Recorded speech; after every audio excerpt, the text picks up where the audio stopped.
This interview is for information only and should not be considered as investment advice or a recommendation to buy shares in the company featured.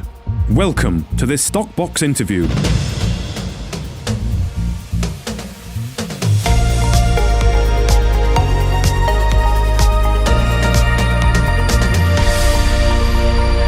us today on Stockbox is Rob Smackman, the Managing Director of Alvo Minerals, which is an ASX listed company with an exploration focus on the Palmeiras region of central Brazil, where their Palma Copper Zinc project is located. Now, you recently listed, didn't you, Rob? I believe around the 20th of October, you raised about 10 million Aussie dollars. Yeah, that's correct, Mark. Really successful listing. We opened well above the list price, and we continue to trade above there. So we've really hit the ground running in Brazil. So pretty excited about that. Excellent. Okay. Well, before we get into what's been going on the ground, I wonder if you can start us off by giving us a bit of the elevator pitch, just telling us what you're all about and the project that you have. Yeah, so Alvo Minerals is a new company, but it's something that we started, myself and the rest of the board, a few years ago, focused on a government asset that we bought from the Brazilian Geological Survey. So it's a VMS asset. It's a district scale. So it's really important with VMS that you have enough land that you can find additional deposits. They've spent a lot of money and time exploring out there, but largely left the project, dormant for 35 years. So we're applying new exploration techniques. We've aggregated a really large land holding in the district, and we're going to apply some pretty aggressive drilling and exploration techniques to try and build a large project. Okay. So you say this was originally owned by the Brazilian government? Yeah, that's correct. So the Brazil government has got a geological survey similar to most countries around the world. And they were really active in the 60s to the 80s. This particular project was discovered by them in the mid-1970s when they were looking for nickel in the region.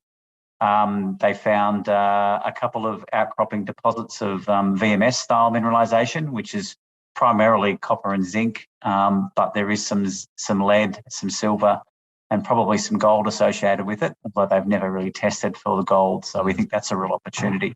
Okay. Yeah. And do the government often take a project to mine, or do they look to do some work and then move it on to a private company normally? They've got 40 projects in Brazil at the moment, and none of them they've actually taken through to a mine. This is the first asset that they've actually decided they're going to go and auction off to private enterprise. So we were the first people in the queue, partly because myself and the board have got a lot of experience in Brazil, having worked there for over 20 years between us. And so we came across this asset a few years ago and heard that the government was thinking about auctioning off the projects. And I guess the copper price, the zinc price wasn't so good at the time, but we saw the opportunity and put our hands up at the right moment and won the project. Okay, so you've had your eye on this then for a little while. What is it you like about it that made you really want to get hold of it when it was available? A fabulous combination of historical work that was done, over 32,000 metres of diamond drilling into the project, 5 discoveries. 2 of them are quite high grade and with the bulk of the work on it. Good metallurgy, it's near surface, and it's got fabulous infrastructure around it. So all of those factors put together, we see this as a real opportunity that many juniors don't have access to. Okay. And copper zinc then, any reason why you're going after copper zinc in particular? Oh, absolutely. We believe in the electrification of the world, and we think that copper is going to be the number one metal going forward for that revolution. And zinc's a really important part of the green energy side of things as well. So those 2 metals are the primary interest. We also have some areas that are interesting for nickel. But to be fair, the absolute focus is the VMS and the copper zinc projects in and around Palmeiras. Okay, so you mentioned there was a lot of historical data on there. What can you share any highlights with us? I believe there's a JORC already established on the property. Is that right? Yeah, so there was definitely 5 discoveries made by the Brazilian Geological Survey back in the 1980s. They drilled 32,000 metres. They did some advanced metallurgy on the project, and they had their own internal resource on 3 of the deposits. We took that historical data and analysed it, and managed to put together a JORC inferred resource on two of the targets we're calling C1 and C3. It's about 4.5 million tonnes at 1% copper, 4% zinc, 0.4 lead, and about 20 grams per tonne of silver. It has got gold associated with it, but they never systematically analysed for gold. So that's a real opportunity for us as well. Okay. And you mentioned there about having fantastic infrastructure. I wonder, can you give us a little bit of an idea about what Brazil is like to do business in for a mining company, and also about the infrastructure that is around the project? So if you took a picture of the map of Brazil and put a pin in the middle, it's about where we're at. Okay. We're in a state called Tocantins, on the border with a well-known state called Goiás. We're about 4 hours drive from the capital city of Brasilia. And to paint a picture, there is bitumen highway within 10 kilometres. There is rail, both east, west, and north, south, operating and planned within the region. Hydroelectric power. There's four hydro schemes within 50 kilometres of the project. It's really quite blessed. It's flat. It's not in the Amazon. It's quite favourable from that perspective. And doing business in Brazil is something that myself and the rest of the board are really quite familiar and comfortable with. Obviously, there is a bureaucracy there that takes a bit of time to understand and navigate. But once you've had a bit of an experience with it, it's something that you know how to operate within. And we're comfortable with that part of the world. Okay. And how do you feel then about you and the company being listed and based in Australia, but the project being very far away in Brazil? How are you sort of managing that? Yeah, well, I just mentioned before the interview that I only just got back from Brazil a few days ago. I was there to kick off the drilling straight after we listed. I stuck around until we put the first hole into a really nice thick intersection of massive sulfide mineralisation, which really blew my socks off when I saw it coming out of the ground. It was amazing. Look, and I've managed to work and live in Brazil for over 10 years. I've done a little bit of the commuting backwards and forwards, and I think as the world opens up again after COVID, I think it's not something that it will be difficult for us to manage. Obviously, our team in Brazil is really strong. Julio Liz is my exploration manager. He's got 35 years of experience in majors, in juniors, exploration, and he's a real asset to the company. Along with my admin manager, who's a lawyer, and one of the guys that I've worked with for a very long period of time in Brazil. So, good, strong on ground team, history and working there. Okay, good. Well, it sounds like you're certainly an exciting time. You've hit the ground running, and with that first intercept being on your first drill, that is remarkable. And you yourself said you blew your socks off. You recently listed. You've got a lot of firepower, that 10 million Aussie dollars behind you. So, what's the plan to utilise that? What activities are going on right now, and what's the roadmap looking like? I noticed as well on your website about your strategy, this upgrade, expand, discover. So really give us what's going on now and the plans.